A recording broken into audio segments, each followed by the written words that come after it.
Hello everyone! In this episode we will be talking about Megiddo, an ancient city that gave us the word Armageddon, the end of times. Please like and subscribe. According to the book of Revelation in the New Testament of the Bible, Armageddon is the prophesied location of a gathering of armies for a battle during the end times, which is variously interpreted as either a literal or a symbolic location. The term is also used in a generic sense to refer to any end-of-the-world scenario. The Mount of Megiddo in northern Israel is not actually a mountain, but a tell, a mound or hill created by many generations of people living and rebuilding on the same spot, on which ancient forts were built to guard the Via Maris, an ancient trade route linking Egypt with the northern empires of Syria, Anatolia, and Mesopotamia.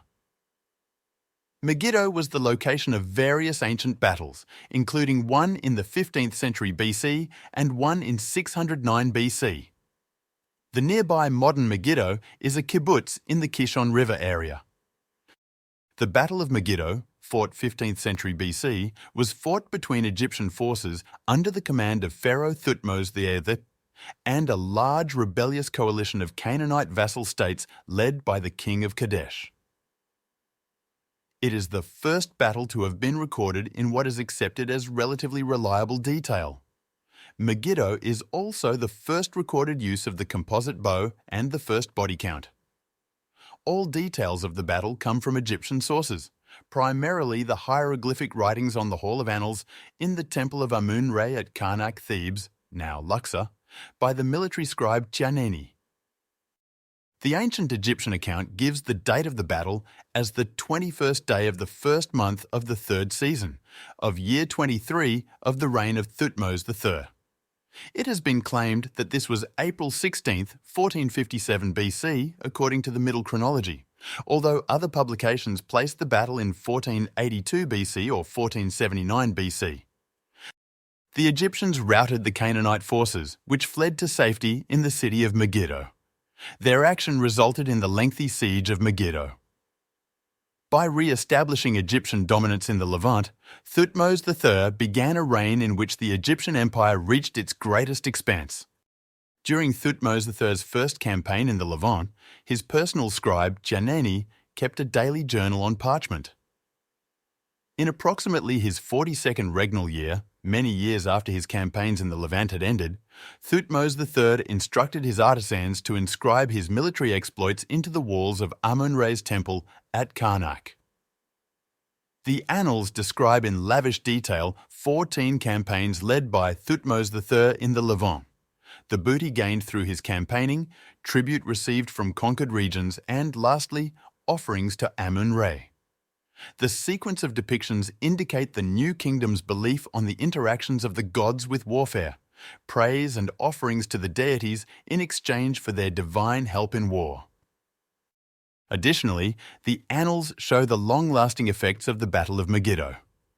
After Thutmose III's victory at Megiddo and his successful campaigns in the Levant over the next 20 years, Egypt's rise to power in the international community and its evolution into an empire is evident in the annals. Depictions show international diplomacy through the giving of gifts from Babylon, the Hittite Empire, and other prominent and powerful regions during this time period. The battle itself. The king of Kadesh had left large infantry detachments guarding the two more likely paths and virtually ignored the Aruna route. Ignoring the danger of spreading out his army in the mountains where leading elements might be subject to enemy ambush in narrow mountain passes, and his main force still far behind in Aruna, unable to come to their aid, Thutmose took the direct route through Aruna, Wadi Ara. To reduce the risk, Thutmose himself led his men through Aruna. His light infantry and the mounted bowmen moved in quickly to eliminate any rebel pickets, leaving the main force of chariots to follow. With the city lightly guarded by the enemy, Thutmose led a quick assault, scattered the rebels, and entered the valley unopposed. Now, the Egyptian army had a clear path to Megiddo, with the main forces of the rebel army far away to the northwest and southeast. Thutmose seized the opportunity. He set up camp at the end of the day, but during the night arrayed his forces close to the enemy. The next morning, they attacked. It cannot be established if the surprised king of Kadesh had managed to fully prepare for battle. Even if he did, it did not do him much good. Though his forces were on high ground adjacent to the fortress, the Egyptian line was arranged in a concave formation consisting of 3 wings that threatened both Canaanite flanks. Both the Egyptians and the Canaanites are estimated to have had around 1,000 chariots and 10,000 infantry. The Pharaoh led the attack from the center. The combination of position and numbers, superior maneuverability of their left wing, along with an early bold attack, broke the enemy's will. Their line immediately collapsed.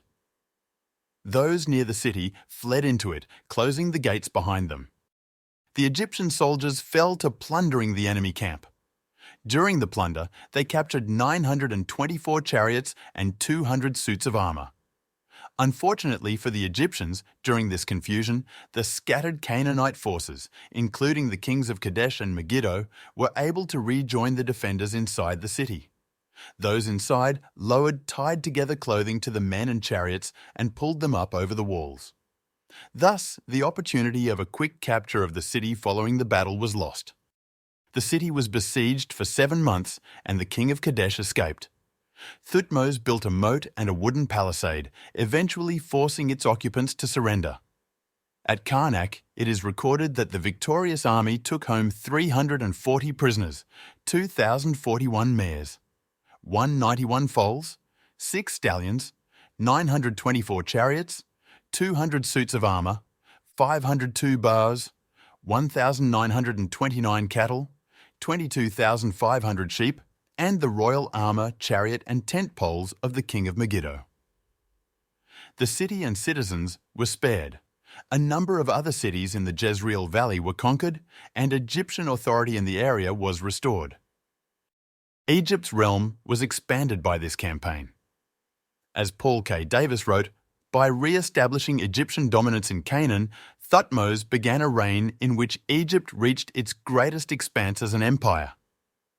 Thutmose III required from the defeated kings that they each send a son to the Egyptian court. There, they received an Egyptian education. When they returned to their homelands, they governed with Egyptian sympathies.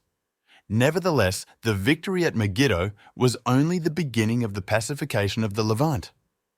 Only after several further campaigns, conducted almost annually, was the unrest cooled. One unanticipated result came in the form of the word Armageddon, which took its root from Megiddo's name. Thank you for your time. Don't forget to subscribe, and we will meet again soon.